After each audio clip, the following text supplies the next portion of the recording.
Hey everyone, welcome back to my daily coding series. Today is day 85, 86 actually. I filmed another 86, but I'm just going to do this as 86. So I'm back from my trip, so I should be able to do the daily episodes again. Yeah, I graduated college, I got married, and I went to Japan, so there's been a lot that happened. But I'm excited to do this series again and get into the best shape I can be for job applications. Uh, Yeah, so I just picked out this one. It's on NeetCode. It's basically just an advanced graph problem. I do for interviews want to do some more try problems and also some interval problems. But for today, just as like getting back into it, I'm going to do a graph problem. I looked at it a little bit yesterday, but decided I'll just wait for the video. Okay, so we're given a network of n directed nodes from 1 to n, and times which have these three elements. So the first one is the source node, target node, okay, and then the time. So we basically have like a directed graph. And k, which is the node that we start from, and return the minimum time it takes for all of the n nodes to receive the signal. If it's impossible for all of the nodes to receive the signal, return -1.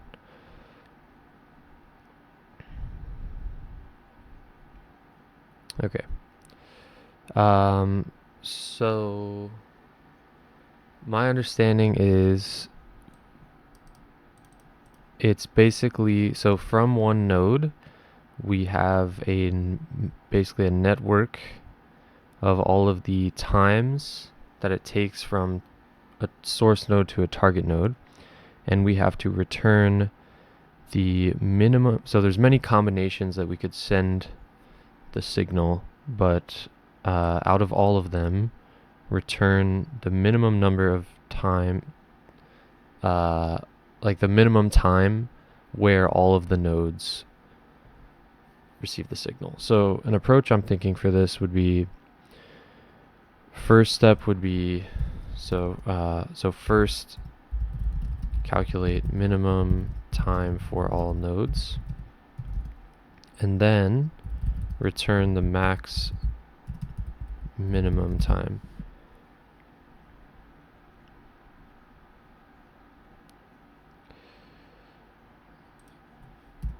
Okay, so I'm not sure if this would, and I'll say from source. So this is my first idea. So if we calculate, I'm not sure if this would work for every case. And then of course, obviously, if we didn't reach all nodes, then we would return a -1. But so for instance, and then this would just be like a Dijkstra's algorithm, which I don't have memorized, but I could probably try to derive it, I guess. Okay, so if we look at the first example, these are the three connections. They're basically like edges that were given. So the weighted edges. So we have 1, 2 with a time of 1, 2, 3 with a time of 1, 1, 4 with a time of 4, and 3, 4 with a time of 1. So if I were to manually just look at it and get the minimum for each one, it would be node 1 has 0, node 2 takes 1, node 3 takes 2, and this is from the source. And now node 4, we have an option where we can either do 4 or we can do 3. So because this is 2, we can use its minimum to get 3. So then our output would be the maximum of all of these values. And I'm using maximum because that is when all nodes have been visited. Alright, and then in the second test case, we have node 1, which is connected to node 2 with a weight of 1, and then node 2, which is connected to node 3 with a weight of 1. And then our source node is 2. So because our source node is 2, that means we can never reach 1, so we return -1.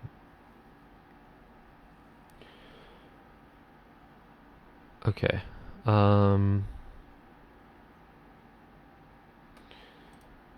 Yeah, so I'm wondering if um, so if there's any cases where this doesn't work. So for instance, like, can we make a choice that gets a minimum? I'm going to operate under the assumption that these steps work until I find a reason that they would not. So if I were to elaborate on the first step here, this is basically the whole thing. This is just a one line. So calculate minimum time for all nodes from source. So I'm thinking we could like breadth first search through it, and then also we want to store the minimum time so far that we've explored this node at. That's really wordy. Basically, so like we'll initialize all of them to infinity, and whenever we visit a node, we'll check our map or this storage and compare that value against our current timestamp. And then we will add the minimum. So like if we find a way of a node and we reach it at time 4, but previously we've reached it at time 5, then that means we found a new fastest way to the node. So then we'd add it back into the queue for the breadth first search, and we'd update its value to 4. Yeah. Okay, so we also need to know if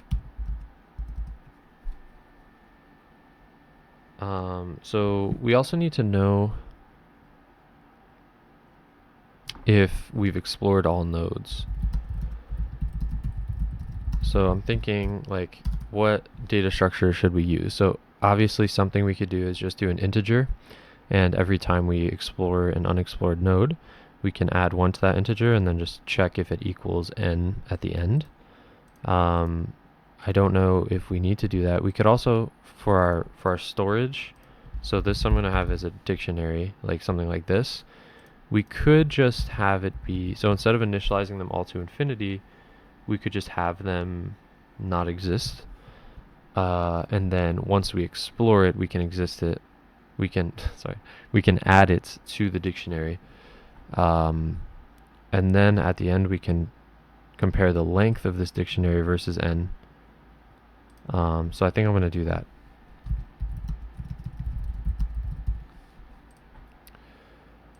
All right, so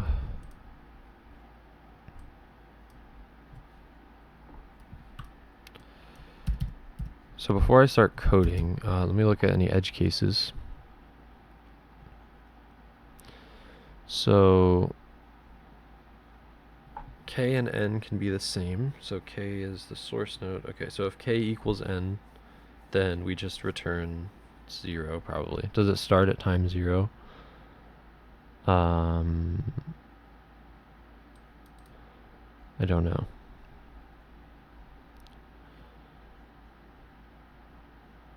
I would say it must start at time 0 because the answer to this solution is 3. So 0 plus 1 plus 1 plus 1. And also, if we think about it, so if you have one node only, then it takes 0 seconds to travel. Like, it doesn't take any time to travel. So we know that it starts at time 0. K can never be greater than n.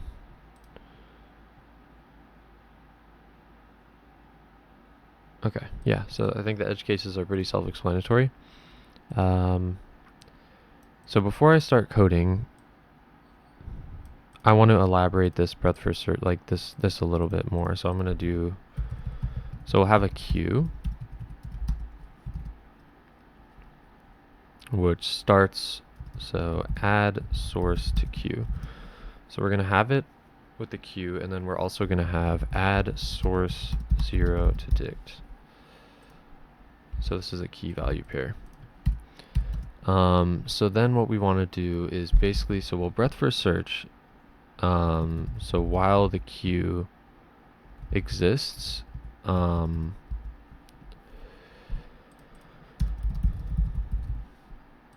So while the queue is not empty, we want to add, and I think it has to be breadth first search. I don't think we can do, maybe we can do depth first search. I don't know. To me, it's just more intuitive to do breadth first search. And I feel like that will, yeah, I don't actually know if it makes a difference. I'm just going to use breadth first search for now. And if I run into a problem, I'll use depth first search. Okay. So while the queue is not empty, we want to explore. So we want to like get a node. From the queue, and then we want to add. So for every neighbor of the node, there's a couple things we want to do. So we basically want to check every neighbor. So compare every neighbor. Okay, so like the neighbor plus the time to get to that neighbor against the dictionary. If this way is longer, don't add.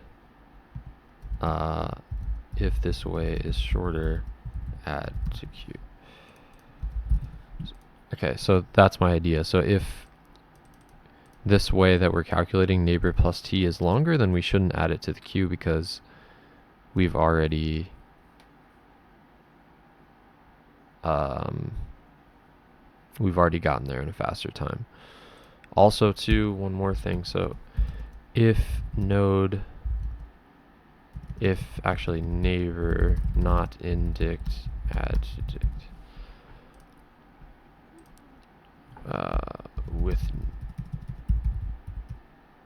With time, with new time. Okay. Okay, so we'll add shorter paths, and we also want to add it to the queue. Yeah.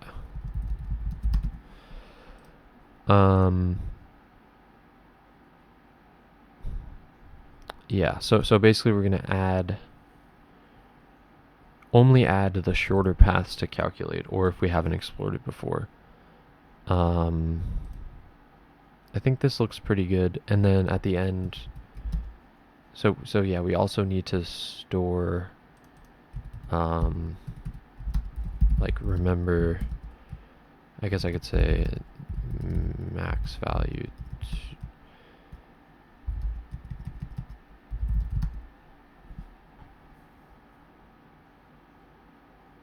Okay, so this is a little interesting. The max, so like the final answer is the max value in our dictionary. Our max, like of the key value pair, it's our max value, which is the shortest distance to reach that node. It's the max of all the shortest distances. But the problem is we can actually, I forgot something, and update dict. So we can like have 5, for instance, but then we find a shorter path which goes to 4. So we would have to update our value, but it's not that simple because let's say 5 was our maximum, but we've also encountered a path that's like 4, but we're only remembering 5. And let's say for this 5 node we find a way that makes it 3, so we update our max to 3. This would be incorrect because it skips 4. So I think what we should do for the final answer is just return the max of the values. Return max of dict values. So we'll just do like a linear search here because we can't really keep track of it with one variable. Yeah, so we'll return this, and then also for final answer, check length of dictionary against n. Alright, so I'm going to try this. I think, let me just walk through this example, actually. So in the first example, our queue would be node 1, and then our dict would have 1, at time 0. And then we don't need that.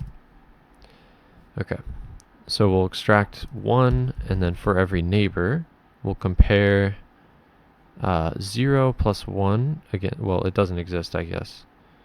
So we'll add 2 with 1, and we'll add 4 with 4. So we added these two edges. And then we add both of those to the queue. So now there will be 2 and 4. I'm just going to pop from the right. So we could do... let's pop from the left. Okay, 2 and 4. So that's every neighbor and node. So then we go back. The queue is still not empty, so we'll extract a node from queue. We'll extract 2. And now for every neighbor, so basically just 3, it's not in there, so we'll do 3, 1. And then we'll add 3. Now we'll extract 4. So 4 has no neighbors. Like it has no... Yeah, it has nothing that it points to. So this would just be... We'd be iterating over an empty collection, so it'd skip all of this. And now we go back up here. So now we'll extract 3. 4 neighbor. So now we'll look at 4. So now we can compare 3's value. Sorry, it would not be 3, 1. It would be 3, 2. So now we'll compare 3's value plus this edge against the existing time in our dictionary, which 3's value 2 plus 1, which sums to 3, is less than 4. So we update it to be 3, which is this path right here. Okay, and now our queue is empty, so we'll exit out of this loop. And then for our final answer, we're going to first make sure, does the length of our dictionary, which is 4, equal n, and n is 4. So yes, we're good. So we can return a value that is not -1, and then we'll just return the max of the dictionary values, which is 3. Okay, so this looks good. So I'm going to code it. I don't know if I'm over-explaining. I think this is Dijkstra's. I don't know if it has to be, and I'll just add a note. Does this have to be BFS? For me, it just like was the one I jumped to, but I guess now that I'm thinking about it, you don't. I don't think it does, because you're storing this information. But I'm just gonna. It shouldn't matter either way which one we do, so I'm gonna just do breadth first search. So from collections, import deck. So now when it comes to implementing it, we'll initialize an empty queue. And I'm basically just going to copy this. So we want the source node to be in here. So source is k, so we could just put k in there.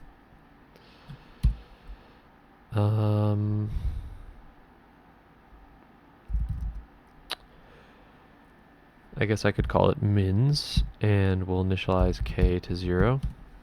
So this will be our dictionary where that remembers our times.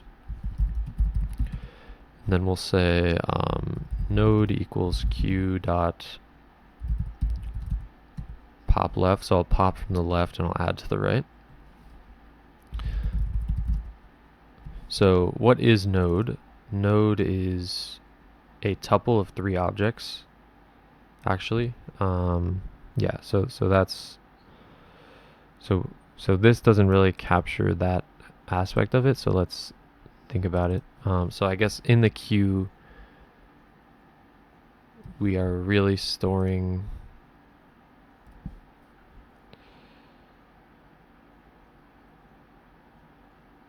so I don't know how we're going to initialize it, because k is not really given to us as a tuple, it's just given to us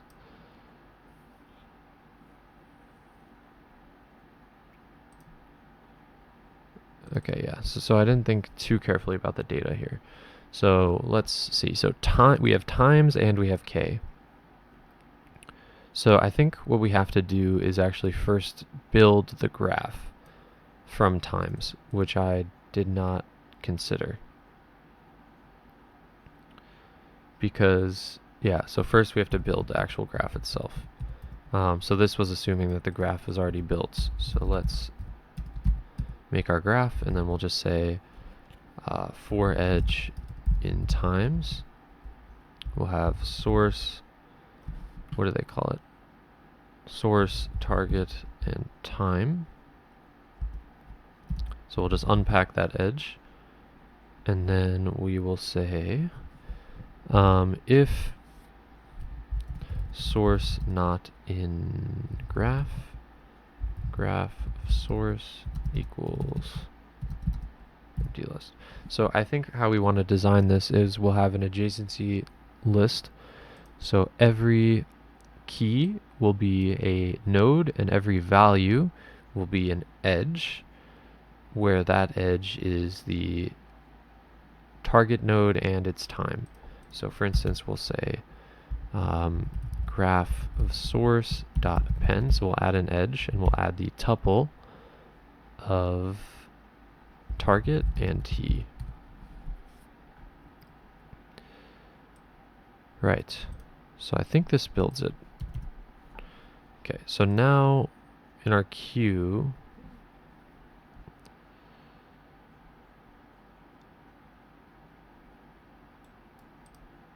right.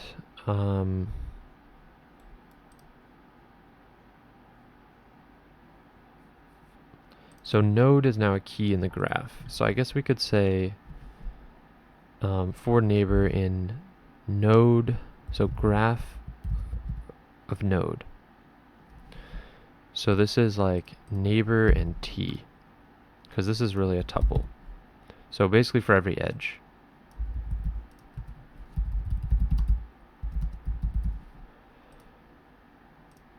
I'm just going to keep it like this, and then I can reduce it, but just for simplicity.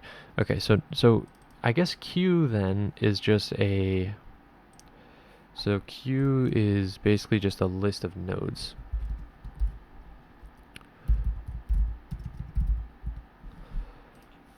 Okay, so Q is a list of nodes, and graph is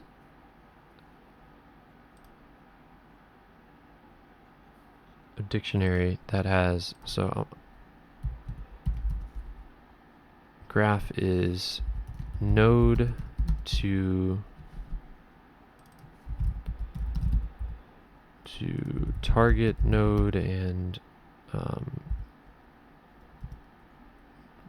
edge, I guess weight. Okay, and then just to keep it consistent, we'll say that this is just queue of nodes. Okay, so for every neighboring edge, we want to check. So let's look at this here. First, we should probably check if the neighbor, if we haven't explored the neighbor yet. So if we haven't explored it yet, then we want to add it. So we'll say mins of neighbor equals my mins. So like whatever.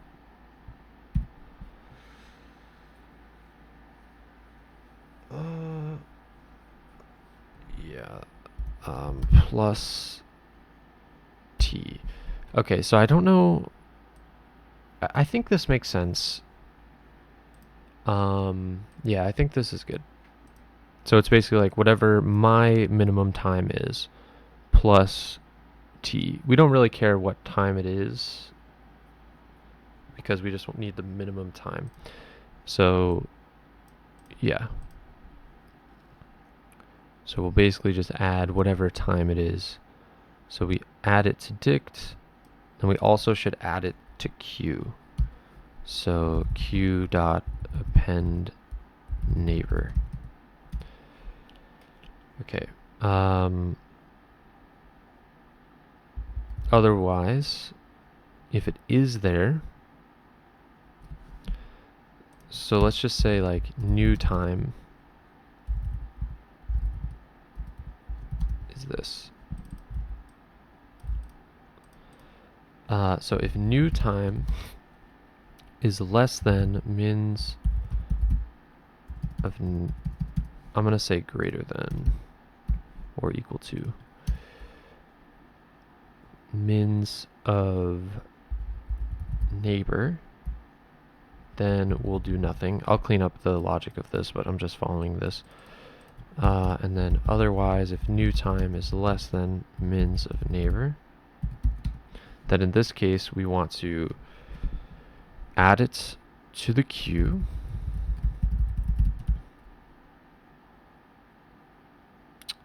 And update the dictionary. So we'll say mins of neighbor equals new time. Okay, so this is hard for me to look at. So we're going to just say first, if new time is greater than or equal to mins of neighbor.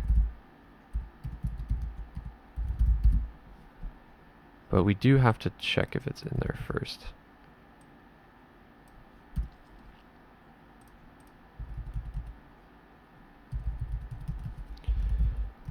So we'll just copy this. And then I think this has to be true at this point.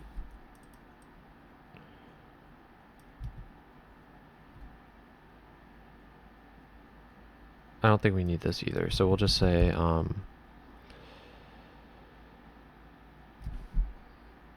yeah, so what's the difference here? If it's not in there, I think we do the same thing, right? So maybe we can just do this. Am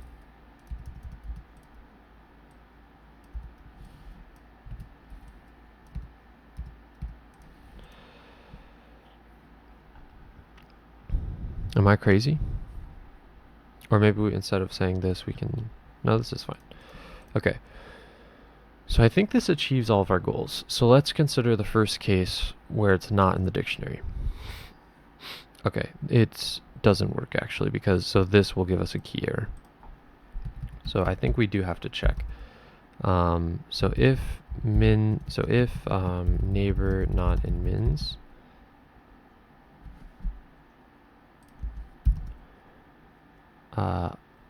what if I just do an or? So in both of these cases, so if it's not in there, or if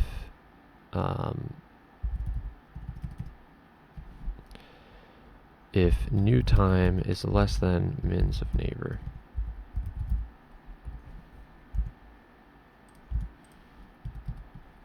then we'll do this.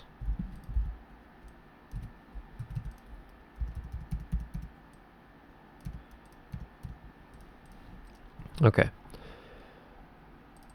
So if it's not in there, or it is in there, and the time that we found is less than... Okay, so let me go through all cases. So if it's not in the dictionary, we want to add it to the dictionary with the new time and add it to the queue. So this will trigger true or whatever, so this will be true. Then we add it to the dictionary with the new time and add to queue. If it's longer, so this will be false and this will be false, so we'll do nothing. If it's shorter, this will be false and this will be true, so then we'll add it to the queue and update the dictionary. I don't think the order of these two matters. Okay, so that looks good. So then if length of mins does not equal n, and we'll return -1, and then we can return the max of mins dot values. Alright, so let's try running that and seeing if there's any errors. For edge in graph of node.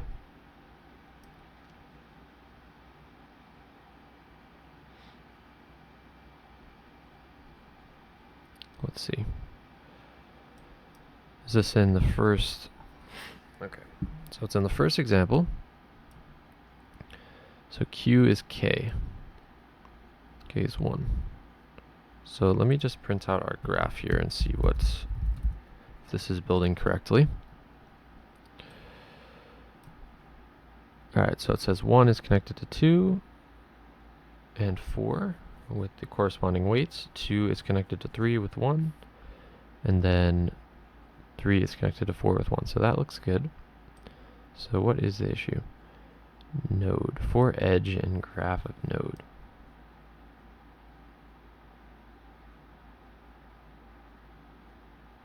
Well, this is a list of edges, right? So what's the error? Key error 4.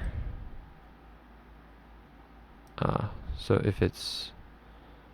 So 4 is not in here because 4 points to nothing.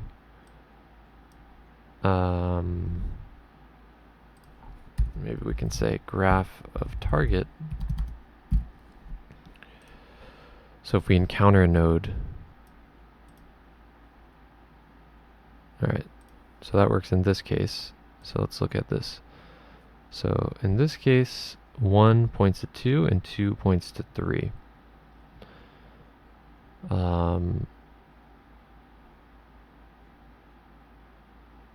So 3, why is 3 never added? Is it because 2 is already... Oh, I see, we need 2 different if statements.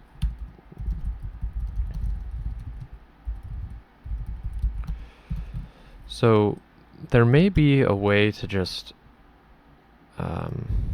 maybe we could say if node not in graph continue as well. This might be better. So if it has none, but this, I don't know. I'm not sure which is better practice. I think they both achieve the same thing. If this doesn't work, I could try the other way. Okay, so that works. So let's see if there's any test cases. Okay, looks good. And just for my own clarity, if I comment this out and add this, so if node not in graph, wrong place, shift home, okay, if node not in graph, then continue. Yeah, they both work. From a design standpoint, I feel like this part is better, probably. I don't know. Alright, so let me... I would just... So, alright. I think the design trade-offs are very minimal, so I don't really want to spend time thinking about it. But... In this case, it iterates through an empty list, which to me makes more sense, because if we want to have a adjacency list, then, for instance, like any node that has no like targets from this source should have an empty list in its adjacency list. So I feel like this implementation makes more sense instead of it not being in the adjacency list at all. Alright, I'm back, guys. Sorry for that cut. I just wanted to check it against the LeetCode judge. Alright, so let's do Python 3 and then copy and paste, or just paste. And then if we submit it, so the problem looks very similar, so hopefully it works. Okay, awesome. Yeah, this is good. I didn't have this algorithm memorized or anything, so I'm glad I was able to derive it, get a good, seems like a pretty solid graph problem, pretty standard. But yeah, I'll see you guys tomorrow for day 87. Thanks for watching. Have a good day.